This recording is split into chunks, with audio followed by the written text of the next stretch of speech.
sitwasyon. So easy, so dumb. Kumea Sotanghon. Kumea Sotanghon. So good. Sotanghon.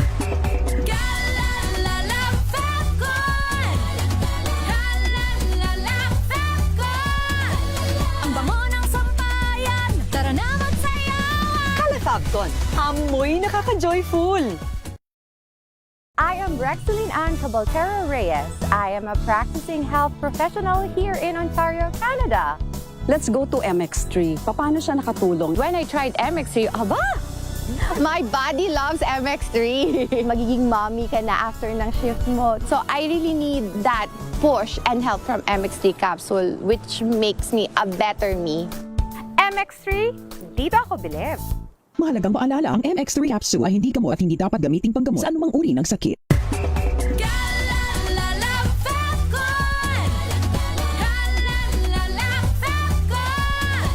Ang bango ng sampayan. Tara na magsayawan. Calefacton, amoy nakaka-joyful.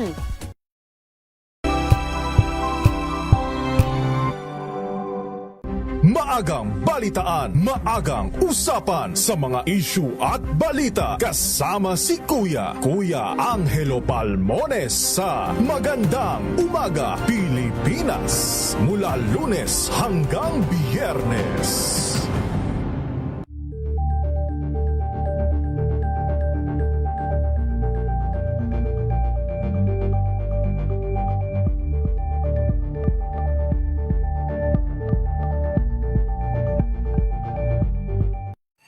Mga balitang gigising sa inyong umaga. Mga balitang kailangan mong malaman. Mapapakinggan sa ACS Balita sa 2x2.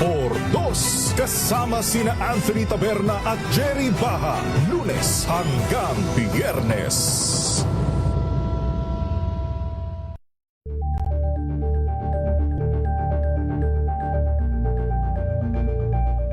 Tambalang Anthony Taberna at Jerry Baha ang gigising sa inyong umaga dahil lalatay ang humahagupit na diskusyon at komentaryo Lunes hanggang Biyernes sa 2x2. Angel po si Angelo Palmones nag-iiwan sa inyo na isang magandang umaga. Maraming salamat. Life goes on! Nine. Good morning, Lakay. Good morning, Sister Ann. At good morning. Magandang mainit na umaga. Angel po si Angelo Palmones nag-iiwan sa inyo na isang magandang umaga. Maraming Sa salamat. Pilipinas, una sa Pilipino.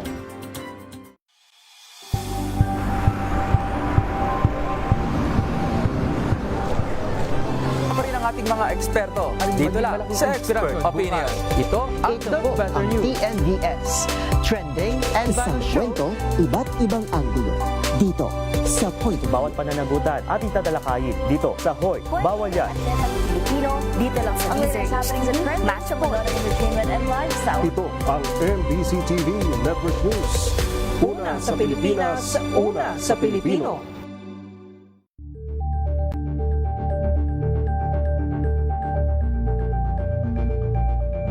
Tumunog na ang gandingan para sa kalikasan. Ang itinanghal bilang Best AM Radio Program Host ay si Cesar Chavez para sa special on Saturday ng DZRH.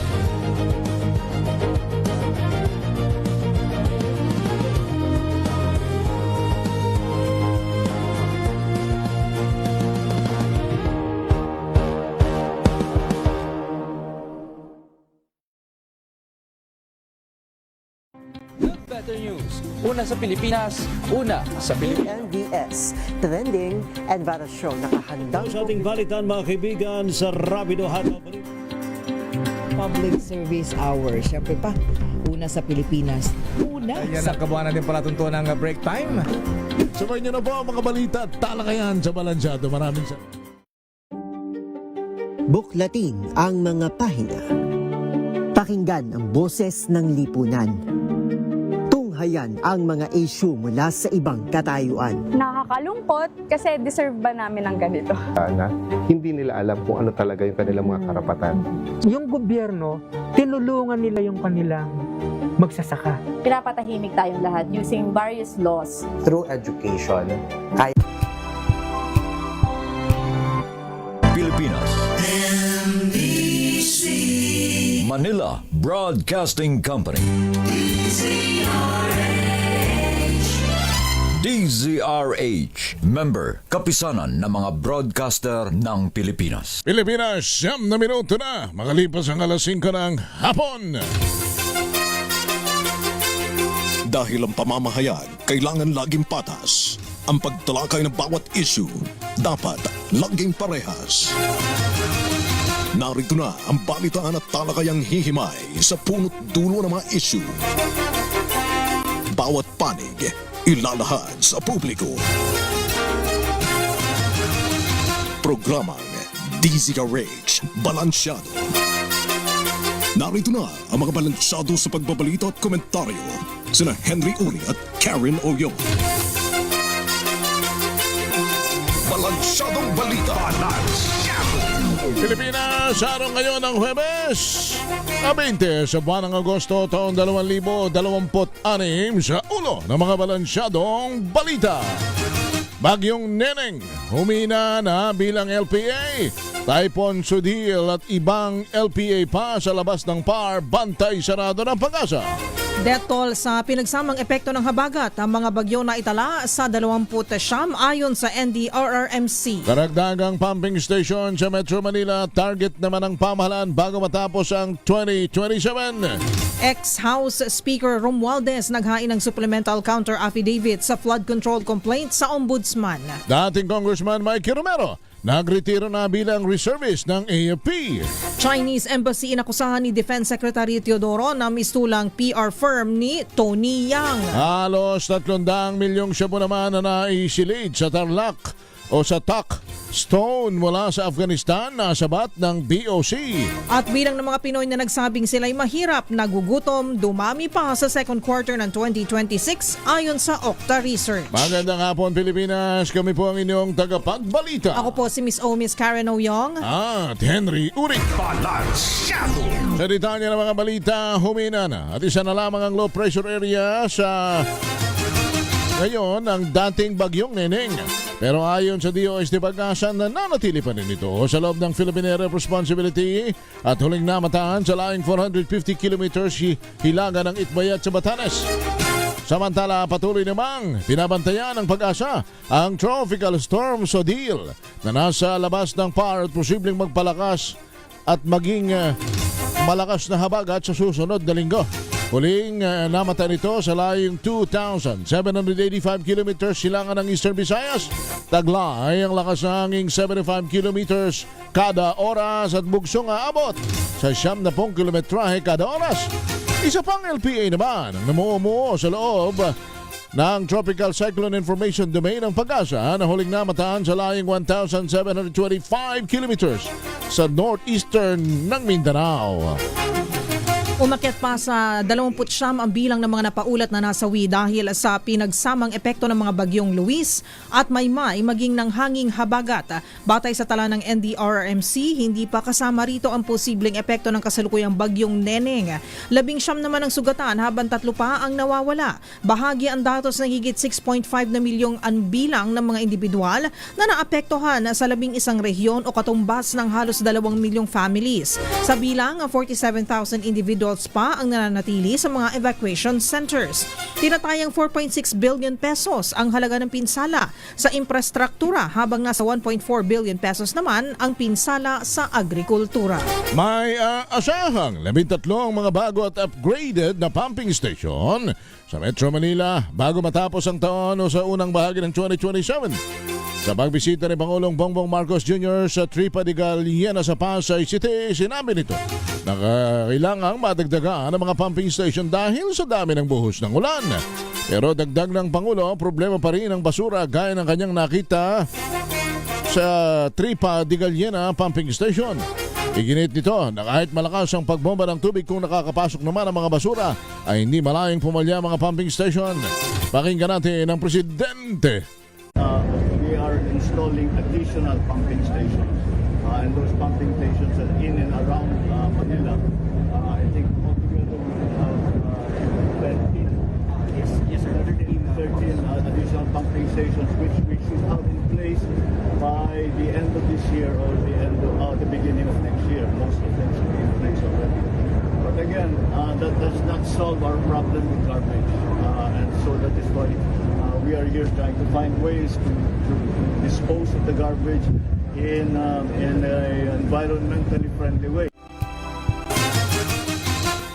Samantala, nagmistulang resort ang binabahang Balukok Bypass Road sa Apalit, Pampanga kahapon. Bukod sa mga nagtatampisaw sa baha, may ilang residente pa ang naglatag ng mesa at doon nagsalo-salo. Pero hindi ito ikinatuwa ng Municipal Disaster Risk Reduction and Management Office o MDRRMO ng Apalit dahil bukod sa banta ng leptospirosis, peligroso rin dahil maaring tumaas ang tubig, baha, dulot ng mga ulan.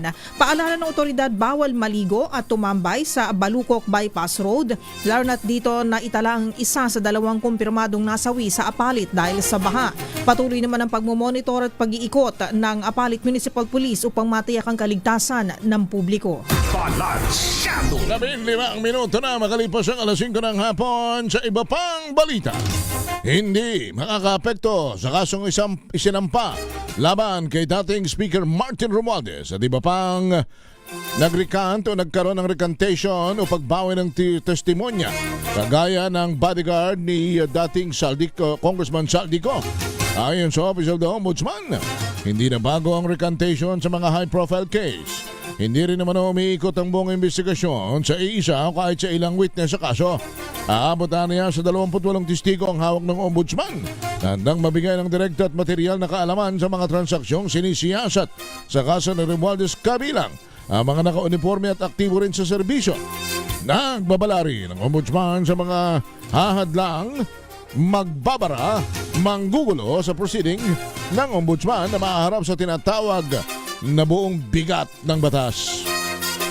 Mas mabuting ang Office of the Ombudsman na ang bahala sa napaulat na pagbawi ng testimonya ni Orly Gutesa kaugnay ng maanumalyang flood control projects. Ayon kay Senator Erwin Tulfo, mas mabilis ang proseso kung ang Ombudsman ang kikilos sa kaso ni Gutesa dahil tatagal lamang ito kung dadaan pa sa Senate Blue Ribbon Committee.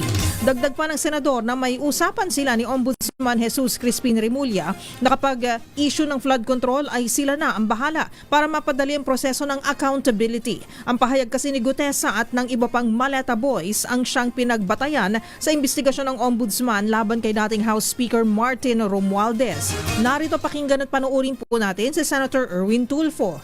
Papasa na lang po namin yung sa Ombudsman.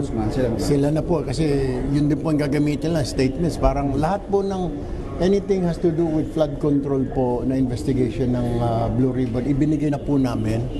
Kasi kung ang hinahabol naman po natin is accountability, di po ba may mapanagot.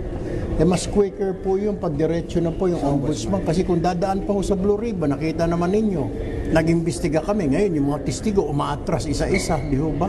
So yung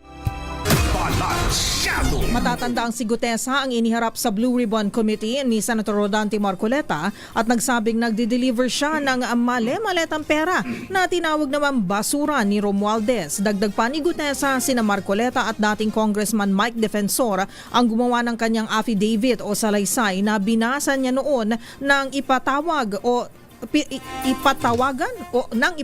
ng Senate Blue Ribbon Committee. 18 minuto na makalipas ang alas 5 ng hapon sa iba pang balita. Sinisiyasat na ng Sandatahang Lakas ng Pilipinas o PICOM. May naganap nga bang irregularidad sa paggawad ng mga parangal at promotion sa ilang tauhan ng kanilang reserve force. Ito'y kasunod ng puna ng ilang retiradong sundalo na tila mas marami pang medalya ang suot ng isang politician reservist kumpara kay AFP Chief of Staff General Antonio Navarrete Jr. Ayon sa AFP Public Information Office, tutugunan nila ang anumang paglabag batay sa umiiral ng mga patakaran ng militar. Nauna nang nagsagawa ng review ng kanilang mga polisiya ang Philippine Air Force at iginit na dapat may tamang dokumentasyon ng bawat award at badge na ginagawad sa kanilang mga tauhan. Nagsumite na ng letter of relinquishment of duties and retirement si Armed Forces Reservist Brigadier General Mikey Romero. Ayon kay AFP Chief of Staff General Antonio Navarrete, epektibo ang retirement ni Romero kahapon August 19, 2026. Sa sulat ng dating kongresista, taus-puso siyang nagpasalamat sa pamunuan ng AFP na anyay isang malaking karangalan at pribilehiyong paglingkuran. Bilang mambabatas noong 2018, isa umano siya sa nagtulak ng 58.7% na pagtaas sa sahod ng militar at uniformed personnel at 22 billion pesos na pondo para sa tatlong C-130J Super Hercules. Bilang reservist, lumahok siya sa mahigit 60 voluntary missions na ay nakatulong sa mahigit 20,000 ng mga Filipinos at bilang chairman ng ARAPI, pinalaki niya ang samahan sa mahigit 5,000 members at nanguna sa iba't ibang rescue at relief operations. Samantala, tiniyak ni Romero na ang kanyang mga medalya at parangal na kini-question ay na-validate at nasa opisyal na record ng AFP. 20 minuto na, makalipas ang alas 5 ng hapon, samantala dumami pa ang bilang ng mga Pinoy na nagsabing sila ay mahirap at nakararanas ng gutom sa ika-2 quarter ng 2026. Ito ay batay sa tugon ng mass survey ng Okta Research. Ayon sa survey, umangat ng 4% ang self-rated poverty mula sa 35% noong Marso na naging 39% noong Hulyo o katumbas ng 1.1 milyong pamilya na nadagdag sa bilang ng mga nasabing sila'y mahirap. Batay sa pagtayo ng Okta Research, aabot sa 10.3 milyong pamilya ang inirekonsidera na bilang mahirap ang kanilang sarili hanggang July na mas mataas kumpara sa 9.2 milyon noong Marso. Samantala, nadagdagan din ang dami ng mga nagsabi na sila'y nagutom mula 17% noong Marso, ngayon ay 21% na. Nanawagan naman si Defense Secretary Gilberto Teodoro Jr. ng pagkondena mula sa publiko laban sa umano'y cover-up ng Chinese Embassy sa iligal na aktibidad ng kanilang nationals sa Pilipinas. Ayon kasi sa kalihim, mistulang PR firm na ang embahada ng negosyanteng si Tony Yang, maging ng iba pang iligal na aktibidad na kinasasangkutan ng kanilang kababayan. Giit ng DND Chief, sa lahat umano ng mga embahada dito sa bansa ay ngayon lang nagkaroon ng ganitong klaseng pagmamalabis. Pinakahuli ito ang pahayag ng kalihim sa serye ng World War sa pagitan niya at ng tanggapan ng China sa Manila matapos nitong akusahan ang law enforcement sa Pilipinas ng pag-target sa mga kalahi.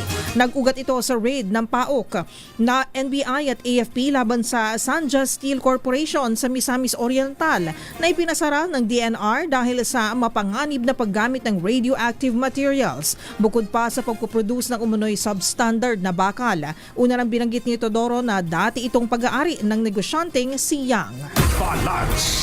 Samantala, hindi kumbinsido si Interior Secretary John Vic Remulla na problema sa grades ang motibo sa likod ng Zamboanga school shooting.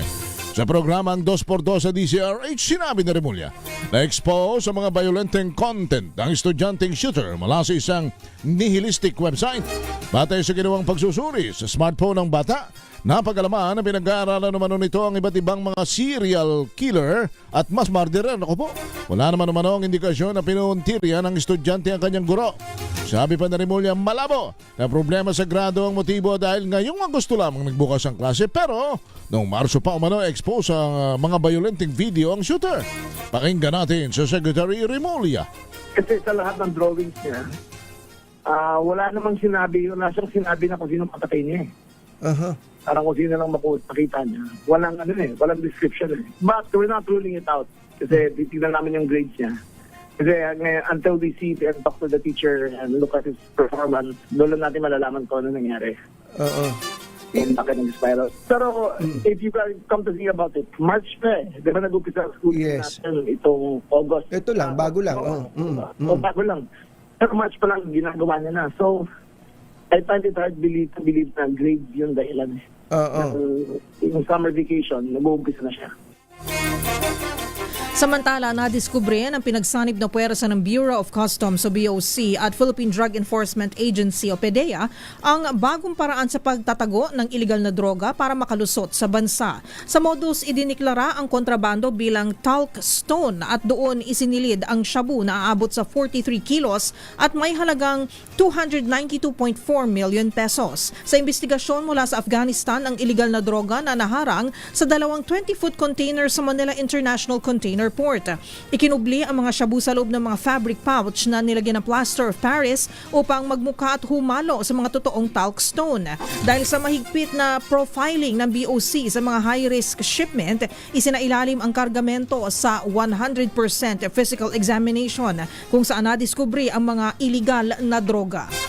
25 minuto na. Makalipas ang alas 5 ng hapon, sumayin nyo na mga balita sa Balansyado. Kami, ang inyong tagapagbalita. Ako po si Miss O, Miss Karen Oyong. At Henry Uri. Balansyado.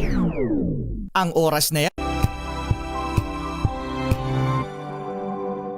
Hello, Washi! Laundry day na naman! Yay! Anong meron? Mancha ng chocolate, putik, may libag pa! Kaya natin yan! With Pride Washing Machine Detergent, may triple stain-away formula. Tanggal ang makapit, madikit, at malupit na dumit mancha. Kaya easy-easy ang labada. Mula noon hanggang ngayon! All you need is pride! All you need is pride! ACS! Maulan man, no worries na amoy kulog ang damit. Charm Fabcon, pangong kumakabloom, tanggal amoy kulog sa bango ng Charm! Kaya gamit ko, Charm Fabcon with Bloom Fresh technology. Kills 99.9% of kulob-causing bacteria. May aroma burst pa of thousands of flowers and berries. Ang sampay sa loob, no amoy kulob. Pangong kumakabloom sa Charm! Charm Fabcon. ACS! Sa lahat ng bagay, simula pa lang, siguraduhing max protection na. Kasi pag kulang ang proteksyon, baka madaling masira. Sa ngipin, dapat may max protection din. Max sa alaga ng Unique Toothpaste. With Max Protect Formula, help stop cavities before they start, while keeping breath fresh. Try Unique Maximum Fluoride Protection. Para max sa alaga, max protektado. ACS!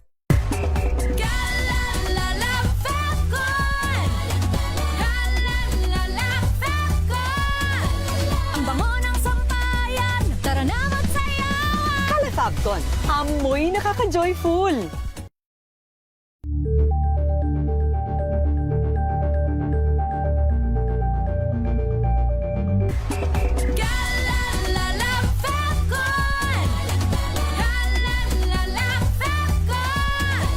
Ang bango ng sampayan, tara na magsayawan. Kala Fabcon, amoy nakaka-joyful.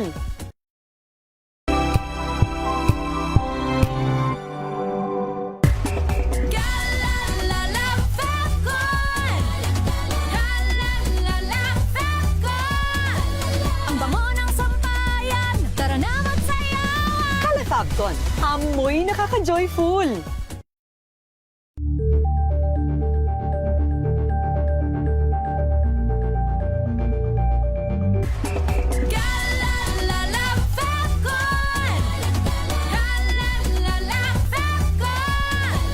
Ang bango ng sampayan, tara na magsayawan. Kala Fabcon, amoy nakaka-joyful.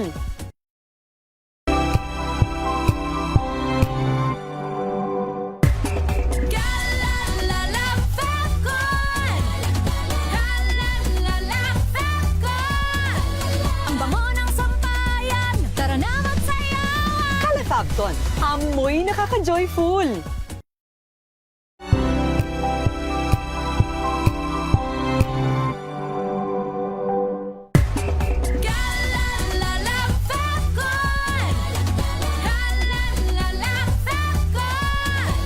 Ang bango ng sampayan, tara na magsayawan. Kala Fabcon, amoy nakaka-joyful.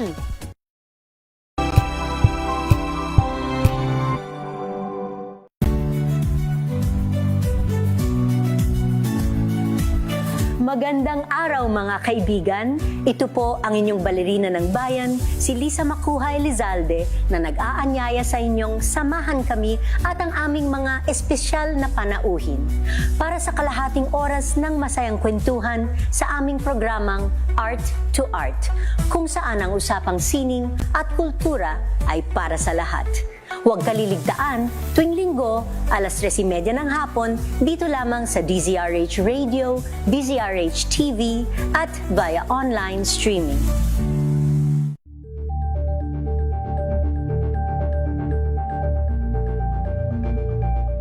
Curious ka ba sa maraming bagay? Kami na ang bahala dyan. Aalamin, tutuklasin at bibigyang linaw namin ang mga katanungang bumabagabag sa inyong isipan. Sa programa kung saan ang bawat sagot ay galing lamang sa mga eksperto. Ang Expert's Opinion, tuwing linggo alas 3 ng hapon, dito lang sa DZRH TV.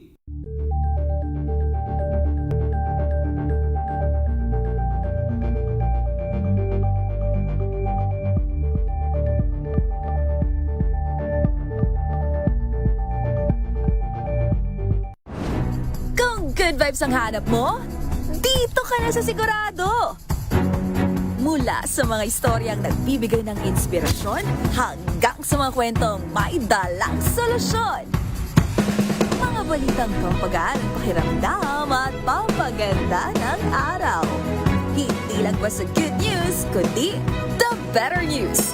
Mula Lunes hanggang Biyernes, 1:00 ng tanghali sa DZRH TV.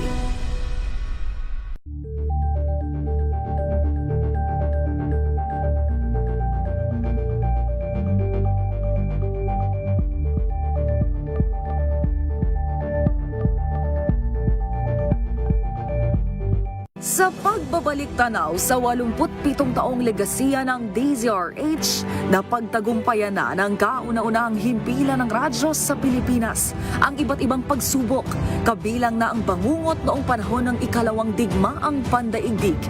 Impormasyong naihatid ng himpilang KZRH ang siyang naging kaagapay ng mga Pilipino at nakasama hanggang sa nakamit ang kalayaan. At nang muling mapas sa kamay ng mga Pilipino ang kasarinlan, nagbukas din ang panibagong yugto para sa himpilan. Mula sa KZRH na kalaunay naging DZRH, ang mga balita at impormasyon ang nagsilbing gabay ng mga Pilipino. Naging hudyat ito ng panibagong simula at patuloy na paglago, kasabay ng pagsilang ng mga programang nag-iwan ng bakas sa kasaysayan at sa puso ng bawat Pilipino.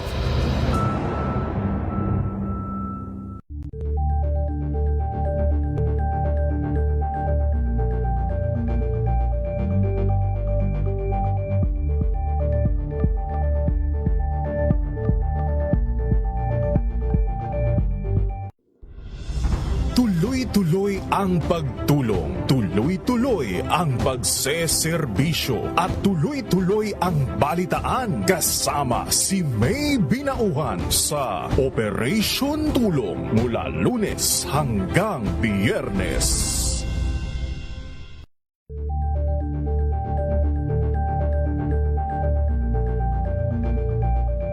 Ngayong ika-87 taon ang kauna-unahang himpilan ng radyo sa Pilipinas, ang DZRH, patuloy pa rin magbabalita, magseserbisyo at magbibigay pag-asa sa iba't ibang sulok ng bansa.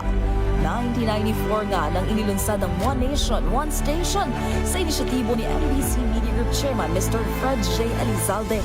Naabot ang nasa 97% ng populasyon sa Pilipinas gamit ang nationwide satellite broadcast. Patunay ang 20 relay stations mula Luzon, Visayas at Mindanao sa patuloy na dedikasyon ng DZRH sa loob ng maraming dekada.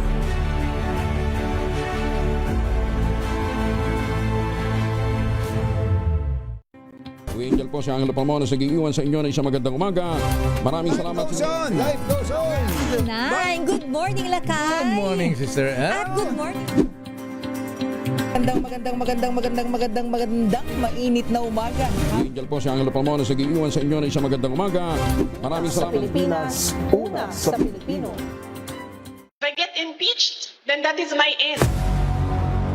tumutok sa pinakaimportanteng paglilitis ng impeachment court ngayong taon. The Impeachment Trial of Vice President Sara Duterte at DZRH Special Coverage.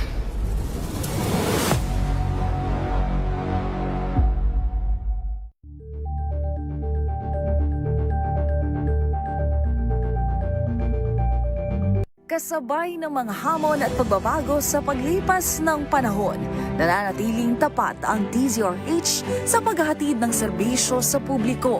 Mas pinalawak ang pagpapaabot ng balita at impormasyon, hindi lang sa radyo, kasama na rin ang telebisyon, live streaming at social media para ihatid ang mga kwentong makabuluhan at napapanahon saan ka man naroroon.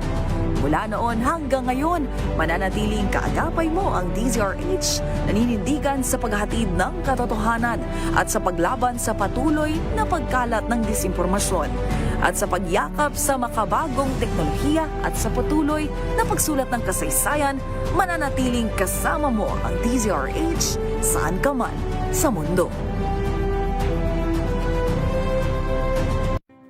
Better News. Una sa Pilipinas, una sa Pilipinas. NBS, trending and Vara Show. Nakahandang sa ating balitan mga kaibigan sa Rapido Hot Public Service Hour. Siyempre pa, una sa Pilipinas. Una Ayan sa... ang kabuhanan din pala tuntunan ng break time.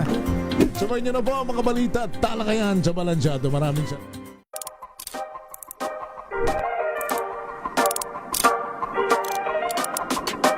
Doon ko natutunan mahalin yung sport ko.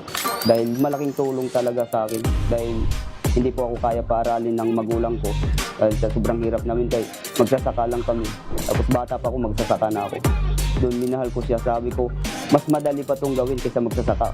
Tina-target mo ang Olympics. Yes po ma'am, sa 2028. Kung papalarin ma'am, wala namang masamang mangarap. Yan na lang ang gawin yung inspiration, ang kahirapan sa buhay. Dahil yan ang nagpapalakas sa akin. Hi, ako po si Arlan Arbuis, Philippine Marathon Runner. Inimbitahan ko po kayo na manood sa aking interview sa Matchpoint. Mabuhay ang atletang Pilipino.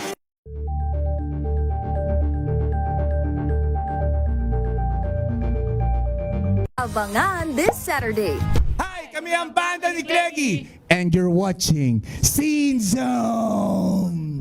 Kahit konti o madami, still bigay yung 100% na. Yung ngayon, medyo may cholesterol to. Ganun lang nga. Alam namin, nangaasar lang siya Hindi, may personal minsan.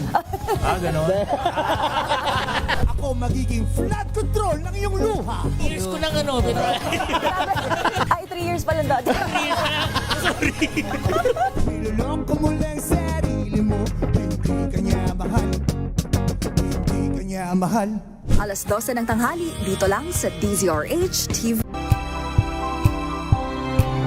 Iniimbestigahan at ang iba ay meron na silang mga prima facie evidence at sooner ay maaaring iakyat na nila sa sandigang bayan yung mga kaso.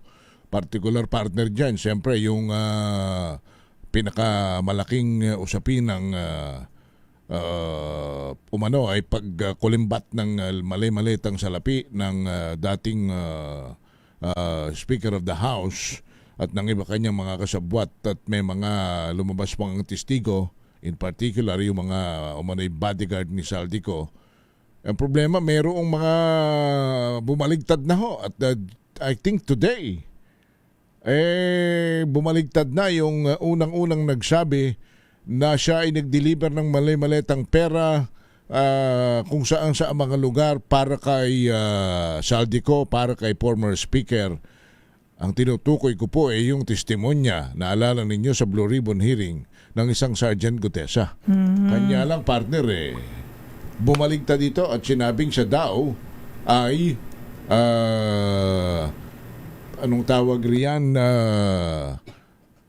siya ay parang sa layman siguro ay pinangakuan, di ba? At pinilit, underdress ng mga taong kanya pang pinangalanan, like for example itong sina Congressman Rodante Marcoleta at saka itong sina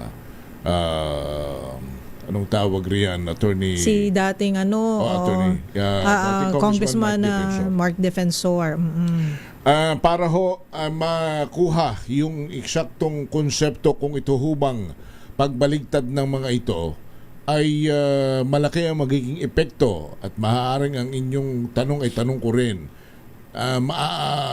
Maaabsuelto ba yung mga unang pinangalan ng mga malalaking tao sa kasong ito dahil sa sila'y bumaliktad at binawi yung kanilang mga affidavit, mga testimonya? At hingaan ng paliwanag riyan ang dating IBP President at lagi na po nating hinihingaan ng matalas na payong legal at pag-aanalisa sa mga isyu may kinalaman sa batas. Si Attorney Egon kayo sa Attorney Egon. Magandang hapon. Si Henry at si Karen sa DCRH. Magandang hapon po, Attorney. Good afternoon, Karen and Henry. Magandang hapon po sa ating mga kababayan. Opo. Attorney, ako'y magtatanong na muna po sa inyo bilang pambungad. Sa inyo hubang karanasan din bilang abogado at IBP President, ito bang mga ganitong pag-recant o pagbaligtad, pagbawi ng statement, lalo na kapag ka mga malalaking tao ang nasa sakdal at iniimbestigahan, ito hubay talagang normal na nangyayari o madalang mangyari sa kasaysayan ng ating batas? Hindi ho normal yan at sa aking experience at kung babasahin din natin jurisprudence, pailan-ilan lang yung mga insidente na bumabaliktad yung isang tao na nagbigay na ng sinumpaang salaysay at pabawiin niya at tinatalikuran niya ito. So, hindi ko normal yan. Paminsan-minsan lang ko nangyayari. Pero nangyayari. Yun ba, attorney, ganong pagbaligtad, pagbawi ng statement? Ano na ang magiging trato ng korte doon? Wala nang bisa, ibig sabihin talagang hindi na mapanghahawakan sapagkat binawi na ng isang testigo ang kanyang sinumpaang salaysay? Malinaw ho sa ating jurisprudence, no? Dito mga desisyon ng Supreme Court. At alam na naming mga abogado sa practice, yung mga recantation is viewed with caution by the courts. Ibig sabihin, ay hindi ho basta-basta nagpapaniwala ang korte dun sa mga bumabaliktad na witnesses o kaya yung mga nagre-recant o nagwi-withdraw ng kanilang sinumpaang salaysay o mga testigo. So, ang approach ko ng korte dyan, hindi sila basta-basta maniniwala na yung pagpabaliktad. So, hindi ho automatic na ibig sabihin wala nang silbi yung kanilang sinasabi. Pwede pa rin ho ang obligasyon. Ang gagawin ng korte diyan, susuriin kung totoo ba yung mga circumstances na sinasabi nila dun sa pagbabaliktad nila at tatanungin nila with probing questions yung nagre-recant at sinasabihan sila na maaari sila rin makulong sa perjury. Ang perjury ho, yung pagsisinungaling kung ikaw ay under oath, nanumpa ka. Kasi nga, dalawa yung version mo eh. Opo. At ayun. Isa doon ang mali. Kasi nga, it's either yung pagre-recant mo o kaya yung original statement. So, pwede hong managot din sila sa perjury. So yun, ine-explain yan sa mga witnesses at tinutukoy ng korte alin ba dito sa dalawang version ang mas kapani-paniwala. Okay po. Pero Attorney Egon kayo sir, ang sabi po sa mga napabalita natin ay ito po kasi ay mga under duress. They made their statements under duress. Ito po ang claims ng mga nag-recant. Ano po bang ibig sabihin nito?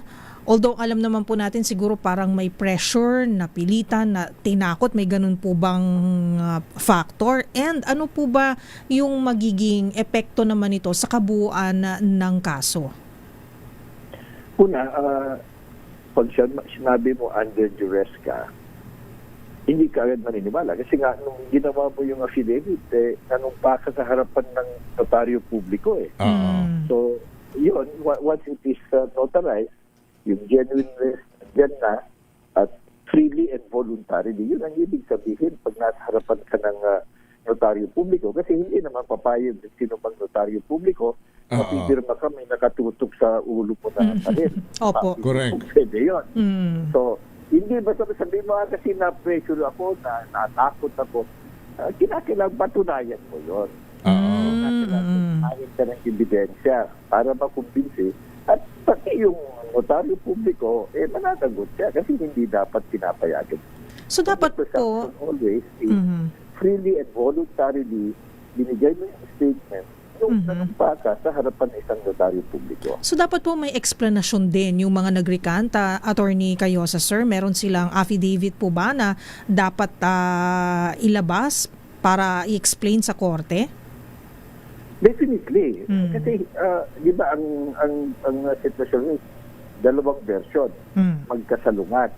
So, trabaho ng batas, ng kusgado, pag titignan, ano ba dyan ang totoo? Kasi hindi naman pwedeng parehong mali o kaya parehong totoo, di ba? Plus, kung yan naman, parehong under oath, kasi affidavit yan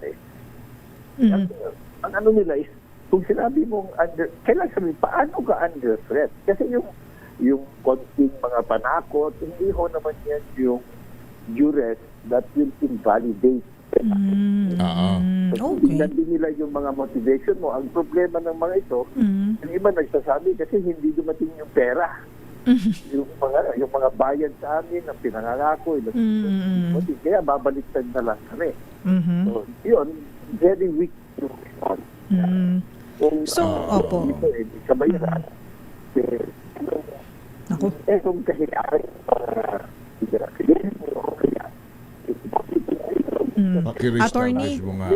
Attorney Egon, medyo nagro-robotics po kayo. I-re-establish lang po muna natin ang ating linya ng komunikasyon para mas malinaw po ang explanation, ano? The way I see it, yung sinasabi ni Attorney Egon, your recantation is conditional because kanya ka lang nag-recant because hindi nasunod yung mga inyong pinag-usapan. But the meat, yung laman, yung laman ng talagang salaysay mo noon na pinatutunayan mo na yung taong ito ay talagang nagnakaw, hindi yun ang nawawala sa esensya ng pagbawi, kundi yung Attorney Egon, you can go ahead.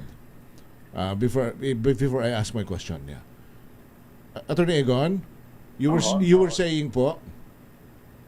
Yun ang sinasabi ko na kinakailangan pakita mo na meron talagang yung imminent threat of force that will appreciate yung maging void yung unang salaysay mo. Pero yung mga hindi dumating yung bayad, maaaring totoo sinabi mo, hindi ka lang nabayaran, kaya ngayon gumaganti ka. So, ganun ang mangyayari. They will subject yung mga bumabaliktad ng intense examination. At so yung aking pangalawang tanong pala kanina, Attorney Egon, is dahil nga po dyan, anong pwedeng maging epekto nito sa kaso? Pwede po ba na mas tumagal pa ito? Meron po bang mga negative effects po ito sa case o wala naman po magiging epekto? Kung ang isang recanted affidavit o yung binabaliktad na affidavit ay yun lang ang ebidensya, definitely malaki ang epekto doon sa kaso. Hihina yung kaso. Kasi there is doubt. A criminal case, beyond reasonable doubt. Pero kung yan, isa lang sa mga ebidensya, walang problema.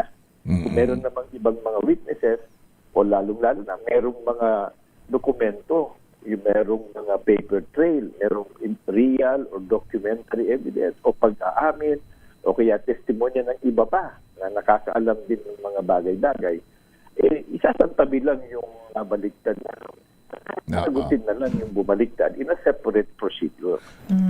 Okay. So, Attorney Egon, ang pagbaligtad ng isang testigo kung ang dahilan na hindi na sunod yung kondisyon o yung pinag-usapan, hindi nitong binubura o hindi namamatay yung lalim at laman ng kanyang salaysay.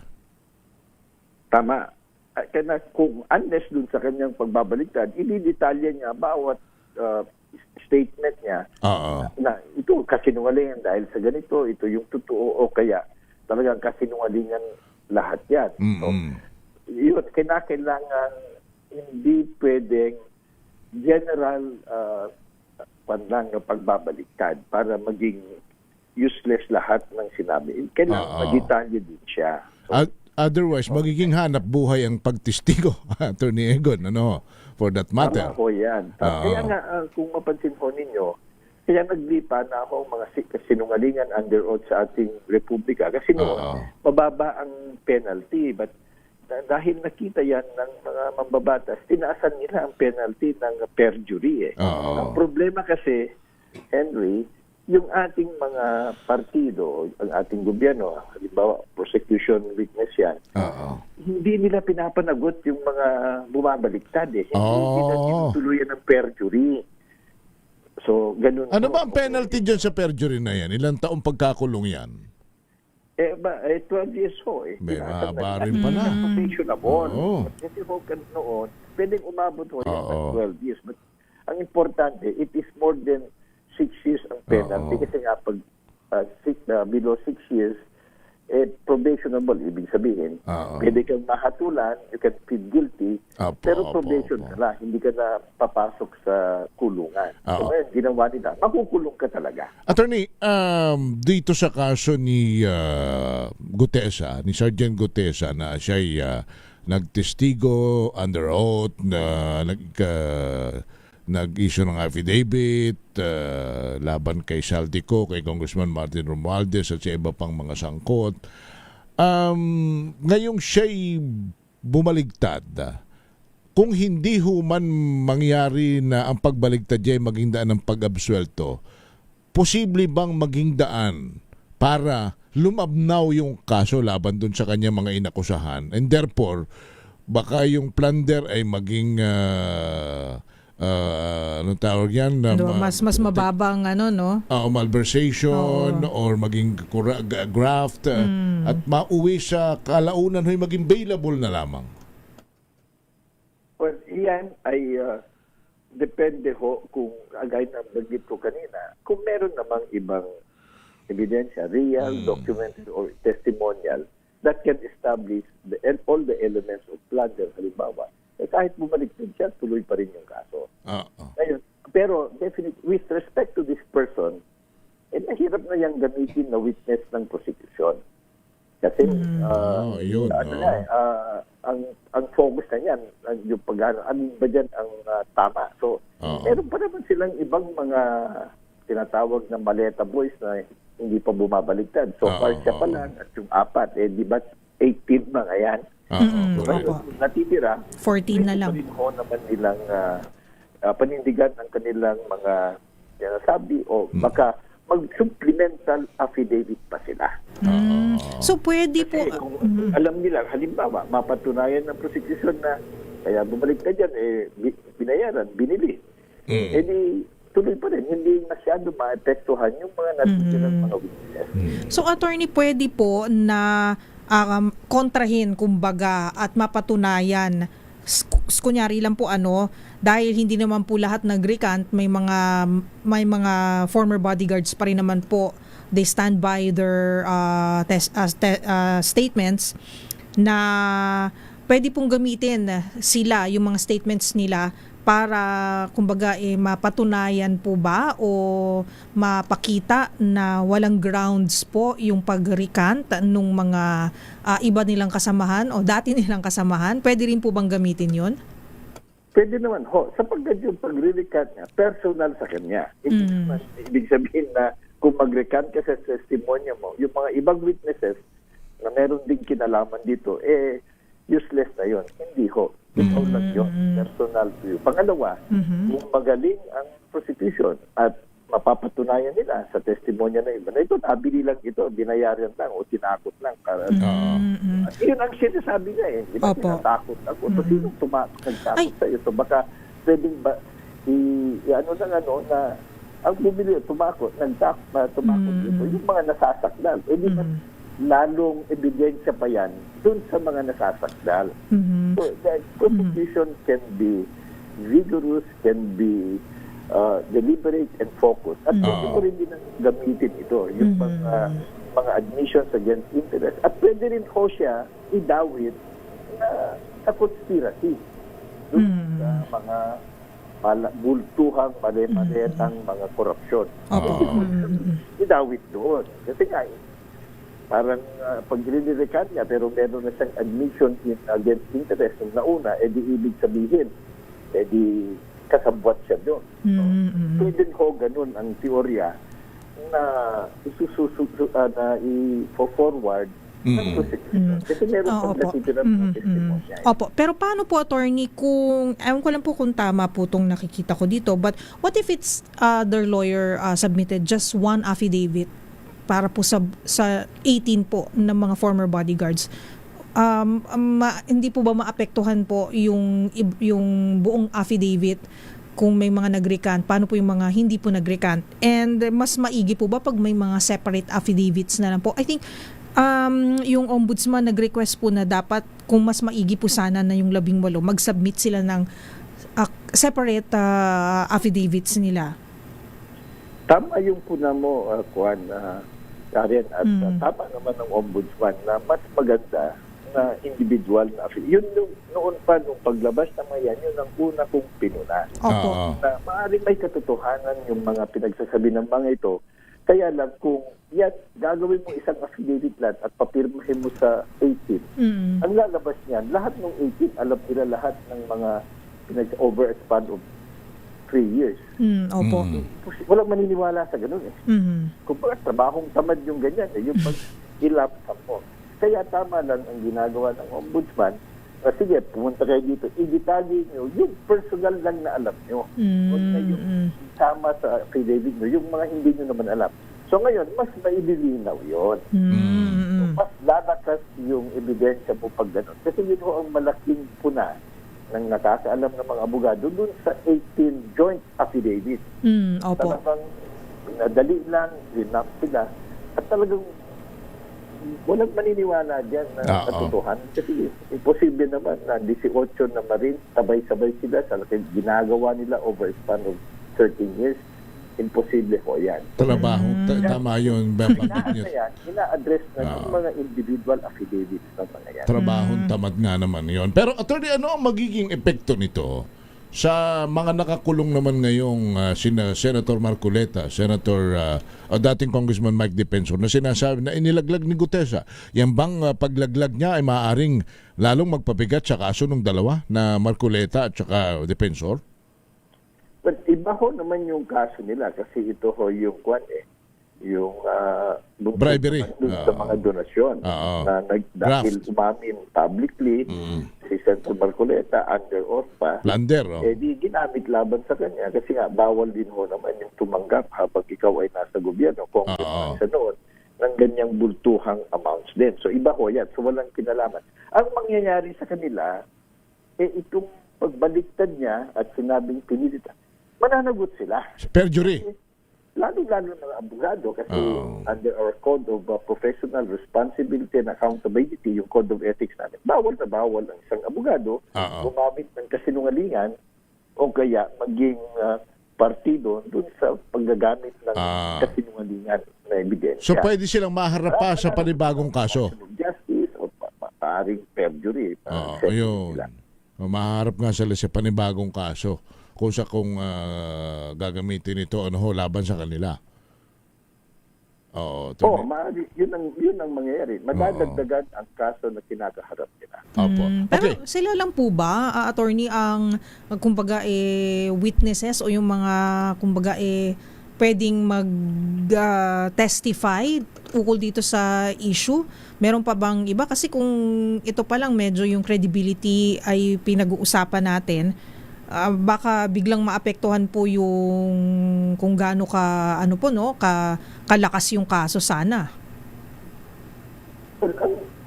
Sila ang magiging kasangkapan dun sa panibagong kaso. Kasi nga naman kung talagang totoo ay sinasabi na ginamit lang sila, tinakot, binayaran o kung ano-ano, edi natural, agrabyado sila, edi manibigyan silang witness against sa mga kumasangkapan sa kanila, gumamit sa kanila. Although yung kaso sa flood control, yung mga corruption na malatihan, hindi ho naman ganun katindi ang epekto kasi meron pang natitirang ebidensya. Ang pinakamatinding ebidensya dito, yung mga nailabas na mga insertions, doon ho kasi nagsimula yan. Correct, At yung correct. kalakalan ng komisyon, hindi pa nabibid, may komisyon na. Tapos yung ghost projects, yung hindi natapos, yung double collection, at kung ano pa. Ang tibay nun. Ang kailangan na lang is, at alam naman natin kung sino ang sangkot yan, di ba? Alam din, may record naman ang Kongreso kung sino umupo dyan. Ang ano na lang is yung pagdadala sa kanila. Eh, pati yung Secretary Bonoan ng Highways noon, di ba nagsalita niya? Sabi niya, lahat merong maalokasyon. So, maaari din ito siguro ang subject ng kanilang negotiation kung maaari ba siya maging state witness.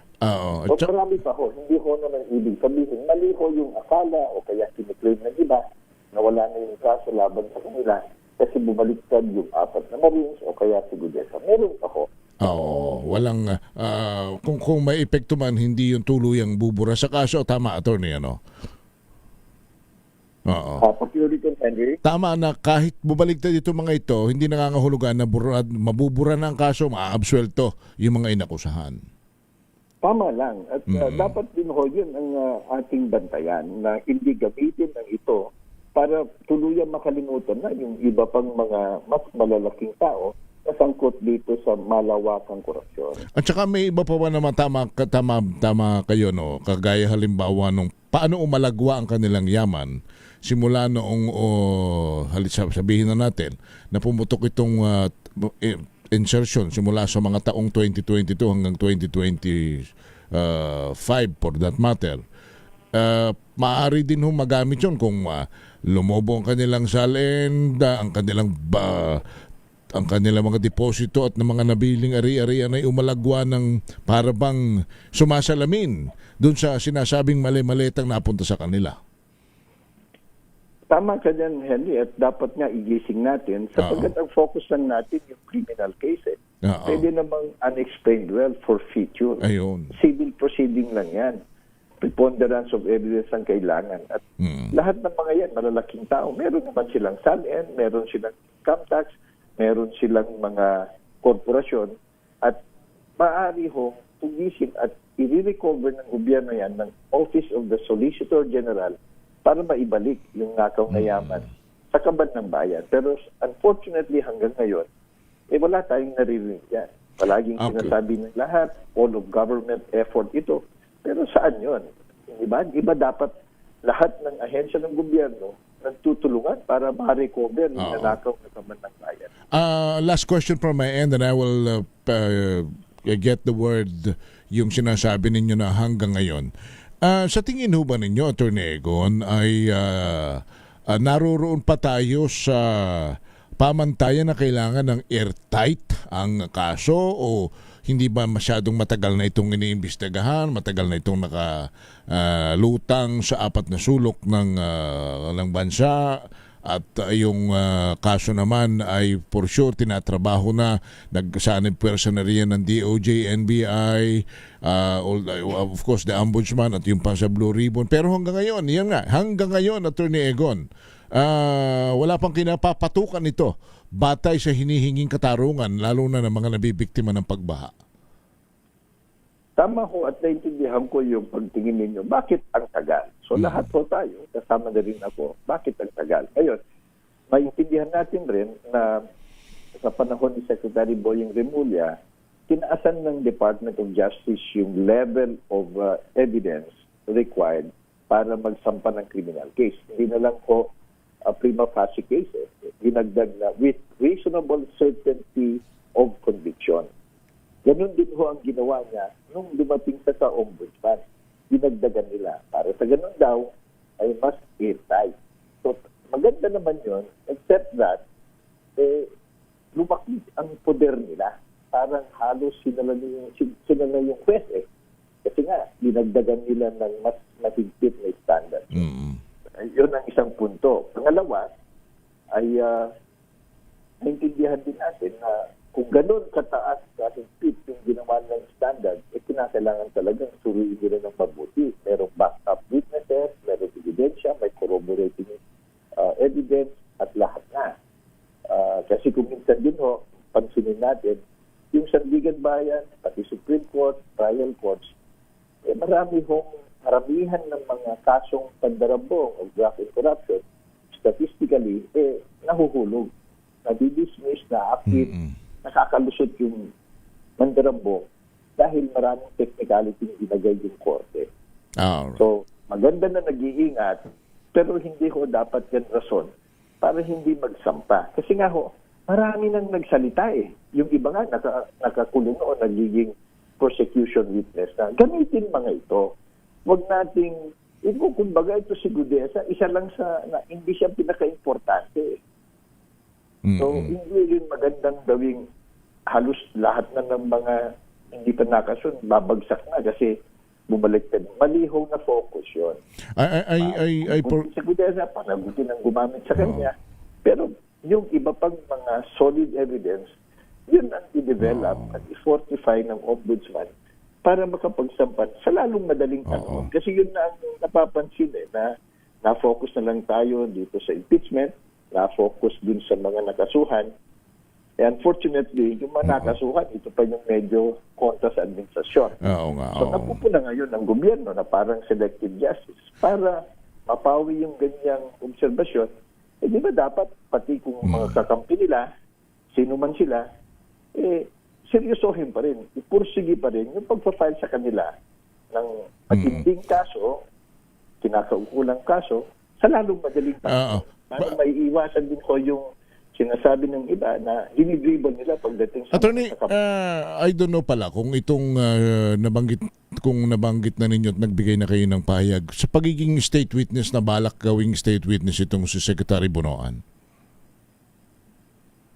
Well, napabalita nga yan, pero hindi pinayagan ng ng Sandigan Bayan. So, kine-question din yan ng ombudsman. Doon natin ma-realize, Henry, na pagdating sa kampanyang ito, ang binabantayan ng taong bayan, lalo na kayo sa media, hindi lang yung ombudsman, hindi lang DPWH, kundi Sandigan Bayan. pati yung COA at saka yung mga hukom. Kasi kasama sila dyan eh. So, correct. Kahit anong pursige ng ombudsman, DOJ, o kahit Kongreso, sa mga investigasyon nila, kung yung COA, kasabwat yung mga nasa quest, mga justices, either na-influensyahan, tinatakot, o kaya nababayaran, may problema tayo. So, patuloy na na-frustrate, makakalusot din sila, at yung kultura ng impunity, namamayani. Mangyayari uli ito. Naalala ko yan nung mga unang interview lang namin. Ng judiciary, yung puspusang focus. Yung bang, huwag naman ko sana, gaya ng nakaraan na naman, na nag-dribble, tumatagal hanggat nagkalimutan, o kaya nadi-dismiss na lang because masyadong matagal na. Naalala ko yun yung mga unang panayam namin sa inyo na tungkol doon sa expose, tungkol dito sa flood control. Sabi ninyo kahit na anong expose yan, kung pagdating naman sa korte, magkakaroon tayo ng bayaran at malalakad din yan, may malaking problema. Anyway. Ito naman, opinion lang yan eh. Statistics would show. At marami na rin, meron na rin mga justices ang, naparusahan dahil sa korupsyon. So, hindi rin natin pwedeng sabihin that the judiciary is immune from corruption. Kung minsan, yung mga tiwaling juez o mga justices, kasama sila sa problema. Kung minsan, kasama sila sa sindikato eh. So, yun ang kinakailangan linisin. Sana naman, magpakita din ang judiciary as an independent branch ng renewed commitment dito sa mga skandalo ng corruption. Kasi ang makita ko natin sa mga kasong naisampa na, super bagal at maraming nakakalusot sa technicality. At mas marami, higit na mas marami ang na-acquit, nakakalusot kesa dun sa napapanagot. Yung iba nga, napanagot na. Sabi nila, ibalik mo yung pera. Wala silang ginagawa para maibalik. Para nag-desisyon ka pero hindi naman na ipapatupad. Sino maniniwala? Di ba yung isa, ngayon nakasuhan ulit. Di ba? So, ganun ho, dapat makita natin yan naging judiciary, panagutin din natin kung nagkamali. Alright. Attorney Egon, salamat po ng maraming muli sa inyo, sa inyong patuloy na pagtanggap ng aming mga paanyaya at tawag para kayo'y makasama sa pagpapaliwanag. Maraming salamat po, Attorney. Maraming salamat. Magandang gabi po sa lahat. Attorney Egon kayo sa former IBP President. Ulitin natin, partner, hindi nangangahulugang nag-recant na ay maabsuelto na at mababaliwala na yung kaso dahil sabi niya, marami pa mga ebidensya at testigo na maaaring gamitin ang Office of the Ombudsman. At ang problema nga lang, minsan, may nahatulan na naabsuelto pa. May mabigat po yun. Bola na ho yun ng ating mga korte, ng ating justice system. 6:09, we'll be back. I'm Henry Uri. At ako po si Miss O, Miss Karen Oyong. This time check is brought to you by ACS Manufacturing Corporation. Wow, ang saya. Isang barangay na labada, puro mancha pa. Goodbye, pahinga. Mommy, isang laba lang yan sa Pride Bar Blue. May powerful stain-away enzymes na malupit sa dumit mancha. At di masakit sa kamay. Isang laba lang yan. Hello, pahinga. Hello, Pride Bar Blue. ACS.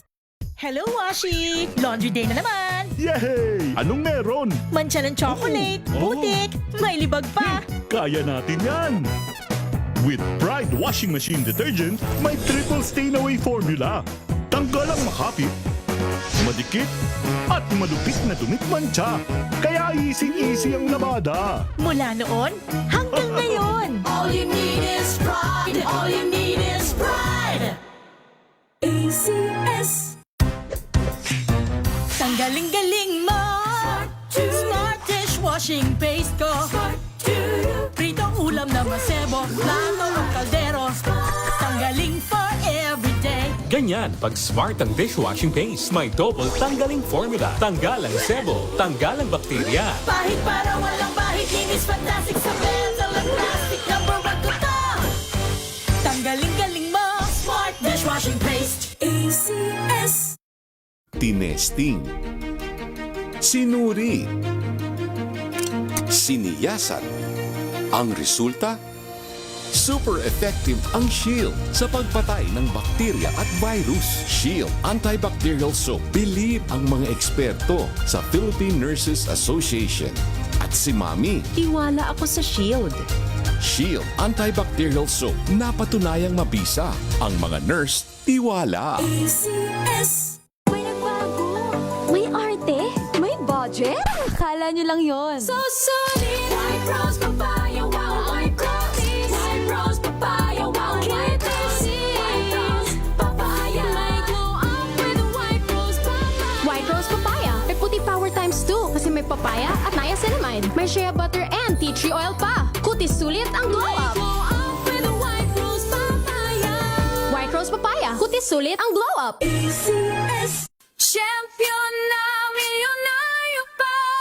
Pagkakataon mo na namang manalo ng 1 million pesos tax-free. Dahil eto na naman ang champion na milyonaryo pa. At ngayon, may papremyo na rin kami para sa inyong mga suking sari-sari stores. Ilagay sa isang malinis na papel ang iyong complete name, age, address, contact number at pirmahan. Maaari din ilagay ang iyong suking sari-sari store at ang kanilang address at contact number. Ilagay sa isang white legal-sized envelope na nakipag-alinman sa mga required proof of purchase o POP. Ang tamang bilang ng empty sachets, wrappers o mga pouch ng mga sumusunod na makikita sa official website and Facebook page ng Champion na Milyonaryo Ba, Champion Bar, Champion Powder, Champion Liquid Detergent, Champion Fabric Conditioner, Champion Dishwashing Liquid at Champion Dishwashing Paste. At sa labas ng envelope, ilagay ang Champion na Milyonaryo Pa, ang POP na ginamit at ang MBC radio station na iyong pinakikinggan. Ihulog ang iyong entry sa mga drop boxes na matatagpuan sa iyong mga favorite MBC radio stations. Mas maraming entries, mas malaki ang chance mong manalo. 1 million pesos tax-free ang pwede mong mapanalunan sa Grand Draw. Libo-libong piso ang ipamimigay sa mga weekly draws na gaganapin sa mga MBC stations nationwide. At may pa-champion gift box pa para sa iyong suking sari-sari stores. Champion na Milyonaryo Pa. Brought to you by Champion. Walang gimmick, tapat po sa inyo.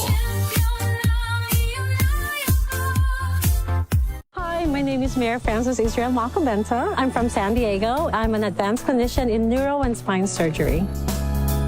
As an advanced clinician, you have to make sure that you coordinate everything. Our goal is to have an optimal surgery outcome for the patient. Having MX3 in my life, taking it, knowing that this is in my body, it gives me a lot of confidence.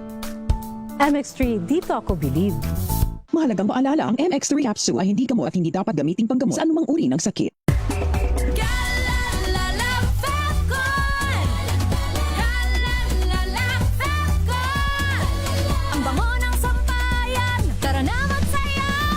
Calefacton, amoy nakaka-joyful.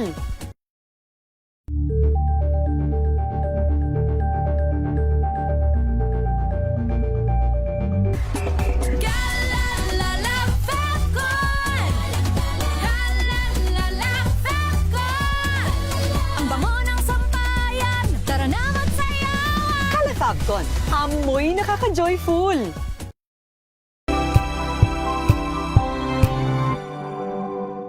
Maagang balitaan, maagang usapan sa mga issue at balita. Kasama si Kuya Angelo Palmones sa Magandang Umaga Pilipinas. Mula Lunes hanggang Biyernes.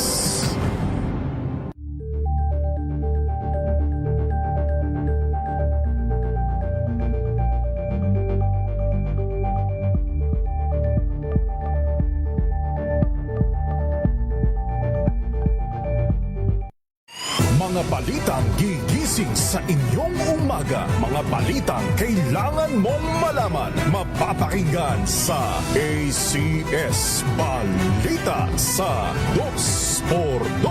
Kasama sina Anthony Taberna at Jerry Baha. Lunes hanggang Biyernes.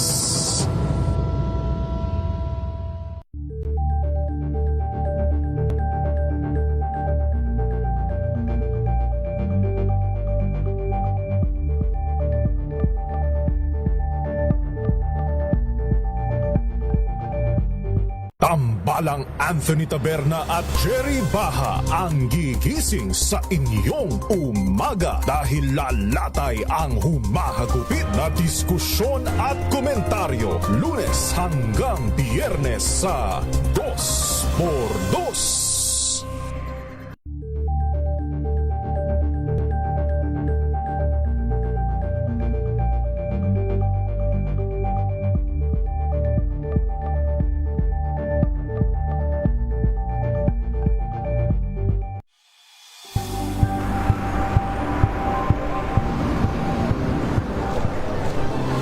Ating mga eksperto. Dito lang sa Expert Opinion. Ito ang The Better News. TNVS. Trending and fashion. Iba't ibang anggulo. Dito sa Point. Bawat pananagutan ating tatalakayin dito sa Hoy. Bawal yan. Pilipino, dito lang sa DZRH. Matchable entertainment and lifestyle. Ito ang MBC TV Network News. Una sa Pilipinas, una sa Pilipino.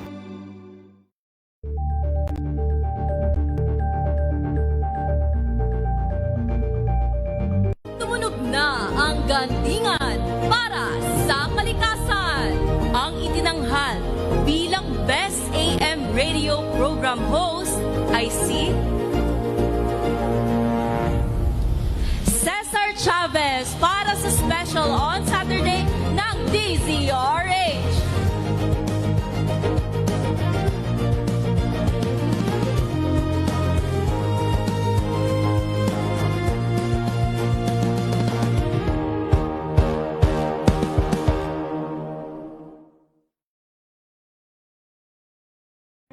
Angel po si Angelo Palmones nag-iiwan sa inyo ng isang magandang umaga. Maraming salamat. Life goes on! Nine, good morning, Lakay! Good morning, Sister Ann. At good morning. Magandang mainit na umaga. Angel po si Angelo Palmones nag-iiwan sa inyo ng isang magandang umaga. Maraming salamat. Pilipinas, una sa Pilipino. Buklatin ang mga pahina. Pakinggan ang boses ng lipunan. Tunghayan ang mga issue mula sa ibang katayuan. Nakakalungkot kasi deserve ba namin ng ganito? Na hindi nila alam kung ano talaga yung kanilang mga karapatan. Yung gobyerno, tinulungan nila yung kanilang magsasaka. Pinapatahimik tayong lahat using various laws. Through education, kayang-kaya nating baguhin yung ganitong klaseng pag-iisip. Isang kwento, iba't ibang anggulo. Dito, sa Point of View.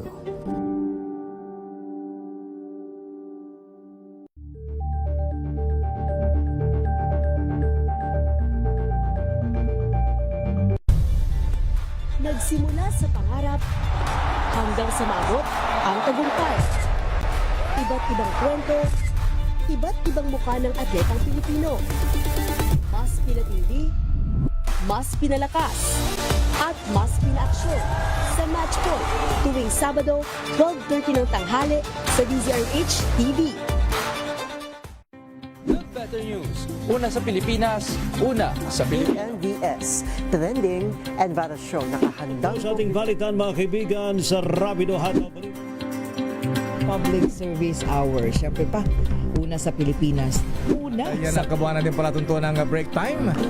Sabay niyo na po ang mga balita at talakayan sa Balansyado. Maraming sa... We've got you covered. From the hottest hits, exclusive interviews, kilig to the bones fan meet experience, and hataw performances of your favorite stars. Saturdays, 12 noon, dito lang sa DZRH TV.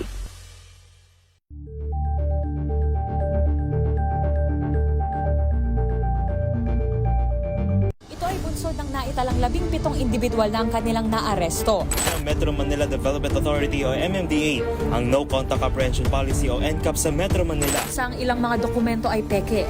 Hindi rin legal ang employment na ipinangako sa kanila. Sa mata ng batas, mananagot ang sangkot at may sala.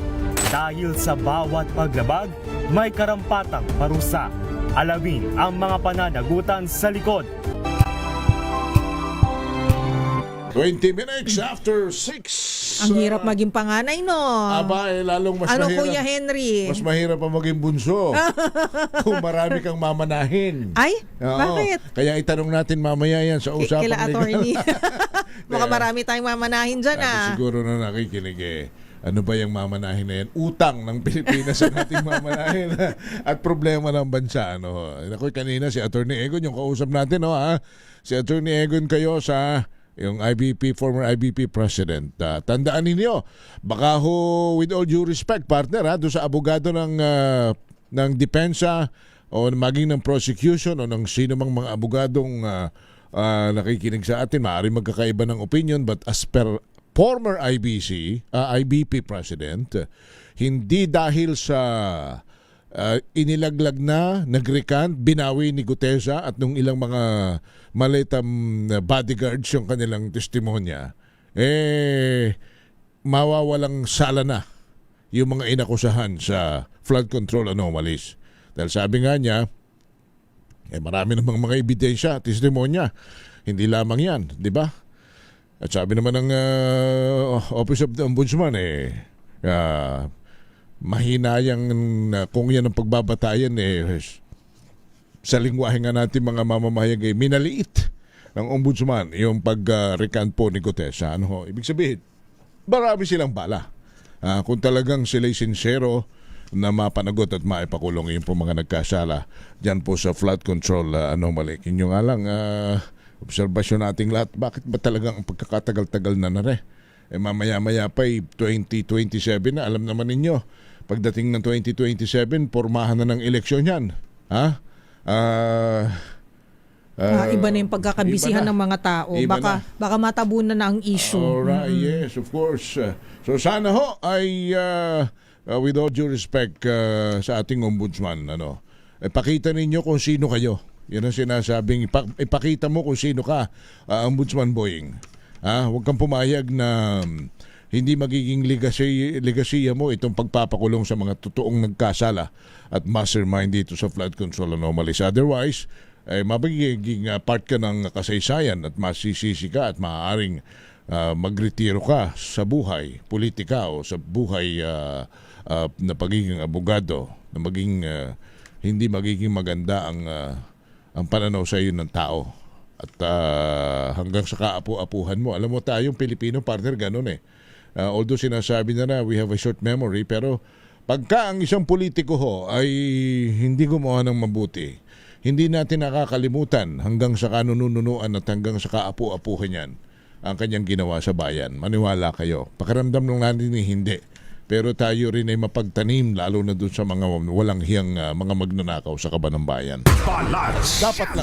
Dapat lang naman na hindi natin makalimutan. Magpatawad, oo, pero yung pagkalimot, ibang bagay yun.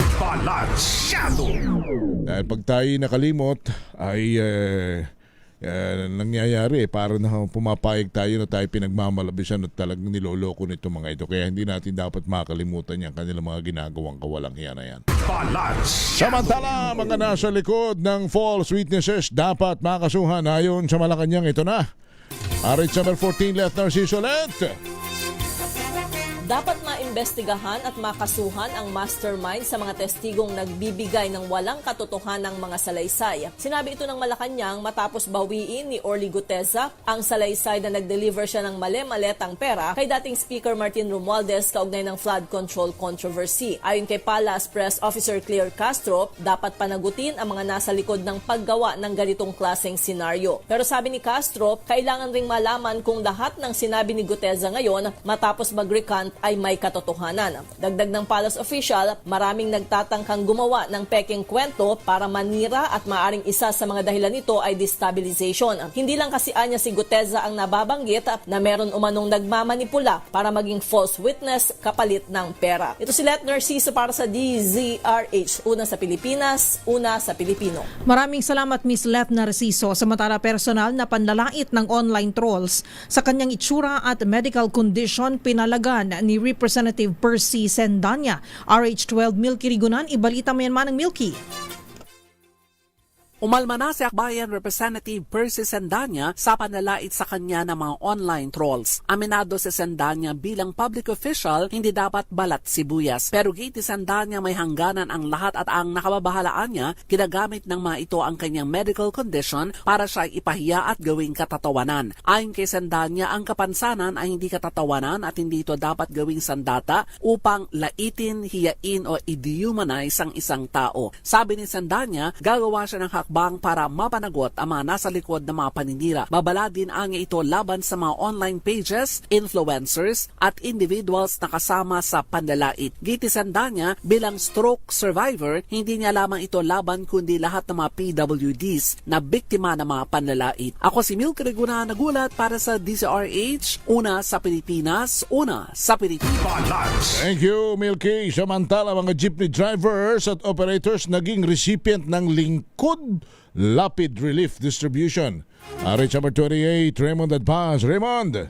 May gitisandang jeepney drivers at operators ang nabigyan ng tulong mula sa Lingkod Lapid sa isinagawang relief distribution sa headquarters ng Pasang Mazda sa Quezon City. Pinangunahan ng tanggapan ni Senador Lito Lapid ang pamamahagi ng tig-2 kahon ng ayuda sa mga miyembro ng transport group na Pasang Mazda. Laman ng mga kahon ng mga delata, bigas, kape, bottled water at hygiene kits. Ayon sa Lingkod Lapid, unang batch pa lamang ito ng mga benepisyaryong drivers at operators mula sa Pasang Mazda na nakatanggap ng tulong mula sa Philippine Amusement and Gaming Corporation o PAGCOR. Susunod na magiging recipient ng ayuda ay mga driver at operator sa lalawigan ng Bulacan. Noong nakaraang linggo, pinangunahan ng anak ni Senador Lito Lapid na si Tourism Infrastructure and Enterprise Zone Authority OTS Chief Operating Officer Mark Lapid ang pamamahagi ng kaparehong relief assistance sa mahigit 300 pamilyang naapektuhan ng sunog sa Barangay Capitolio sa Pasig City. Patuloy na isinusulong ng Lingkod Lapid ang paipagtulungan sa iba't ibang ahensya at organisasyon katulad ng PAGCOR ang pagbibigay ng agarang tulong sa mga sektor at pamilyang nangangailangan. Ito si RH28 Raymond Adpaz para sa DZRH, una sa Pilipinas, una sa Pilipino.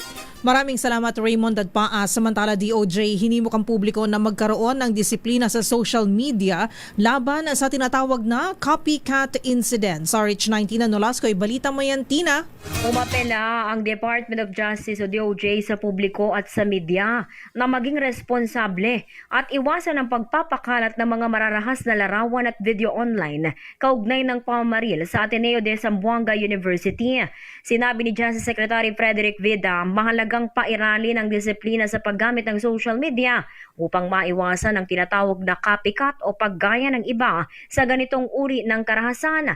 Paliwanag ng kalihim, ang patuloy na pag-repost at pagbabahagi ng violent content ay hindi lamang nagpapalala ng takot sa publiko, kundi maaari ring magbigay ng ideya sa iba na tularan ng insidente. Nang tanungin ukol sa posibleng pananagutang legal ng mga nagpapakalat ng video, ayon kay Vida na nasa gray area pa ito dahil sa usapin ng freedom of expression. Gayunman, iginiit ng kalihim na kahit walang malinaw na parusang kriminal sa kasalukuyan, may moral na responsibilidad ang bawat isa na huwag nang ibahagi ang mga ganitong content kapag nakatanggap. Ito, si Manila Girl RH9 Tina Nolasco para sa DZRH, una sa Pilipinas, una sa Pilipinas. Thank you, Manila Girl, Tina Nolasco. Samantala, babaeng nakatayo lamang malapit sa simbahan, patay sa pamamaril sa Antipolo City. Noche kakas, noche. Kuya Henry at Miss Kay, patay ang isang babae matapos sa pagbabarilin sa katabi mismo ng Seminario Church sa Barangay Inarawan sa lungsod ng Antipolo. Dead on arrival sa Mambugan Hospital ang biktimang si alias Aisa. Ayon sa report, nakatayo lang ang biktima malapit sa simbahan sa kasagsagan ng ulan nang biglang may sumulpot na dalawang motorsiklo. Walang sabi-sabing pagbabarilin ang biktima ng di pa tukoy na kalibre ng baril. Dalawang riding in tandem ang tumakas sa di pa batid na direksyon. Nangangalap ngayon ng impormasyon ang pulisya maging ang backtracking sa CCTV footage para sa possible identification ng 4 na lalaking sakay ng dalawang motorsiklo. RH27, Logikakas, DZRH, una sa Pilipinas, una sa Pilipinas.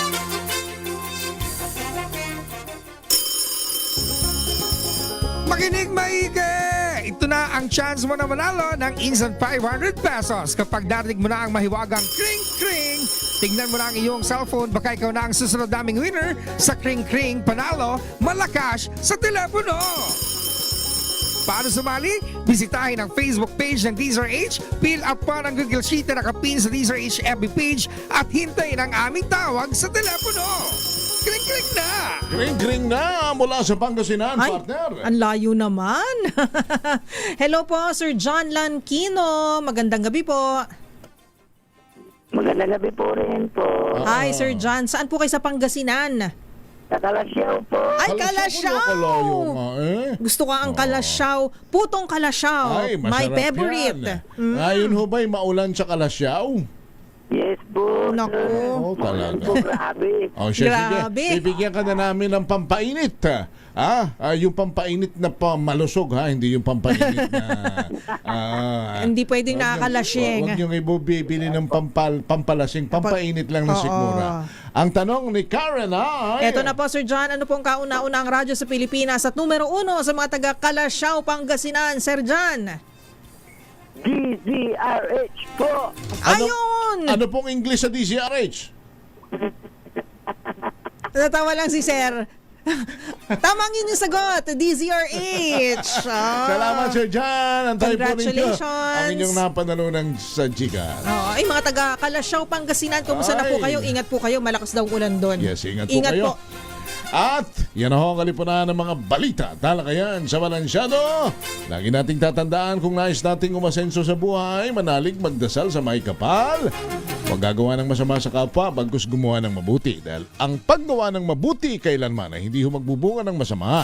At dagdagan pa natin ng pagtulong sa nangangailangan dahil help is wealth. At susunod na po si Attorney Rina Seco sa programang DZRH Usapang Legal. Susunod na po yan. I'm Henry Yuri. At ako po si Miss Miss Karen Oyong. Balansyado! Ang oras na yan ay hatid sa inyo na. Hello, Washi! Laundry day na naman! Yay! Anong meron? Mancha ng chocolate, putik, may libag pa. Kaya natin yan! With Pride Washing Machine Detergent, may triple stain-away formula. Tanggal ang makapit, madikit, at malupit na dumit mancha. Kaya easy-easy ang labada. Mula noon hanggang ngayon. All you need is pride. All you need is pride.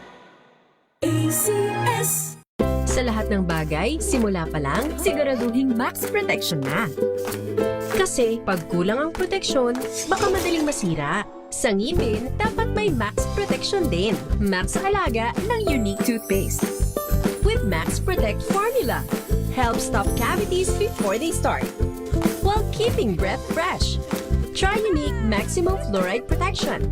Para max alaga, max protektado. ACS. May nagbago. May arte. May budget. Akala nyo lang yon. So solid. White Rose Papaya. Wow, White Rose.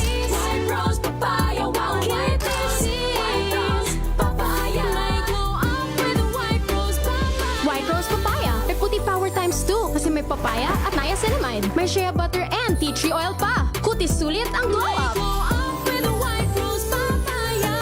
White Rose Papaya. Kutis sulit ang glow up. ACS.